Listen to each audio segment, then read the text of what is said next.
Kā pievienot pielikumu?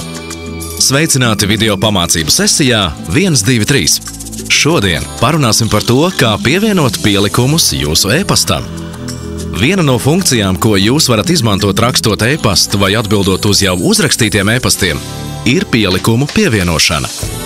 Pielikumi varētu būt dokumenti, prezentācijas, fotogrāfijas, audio faili un daudz kas cits. Te jūs varat izvēlēties jebkuru savā datorā esošo failu. Atcerēsimies, ka maksimālais atļautais kopējo failu apjoms ir 60 megabaiti. Pēc kārtas varat atlasīt vairākus failus, katru reizi izvēloties vajadzīgo failu no datora. Lielo failu nosūtīšanai aicinām izmantot mūsu servisu Inbox Files. Kad esat atlasījuši visus nepieciešamos failus, spiediet Pievienot failus un voilà! Faili jau ir daļa no jūsu sūtījuma.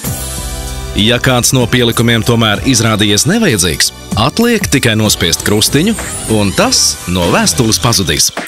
Patīkamu Inbox mail lietošanu!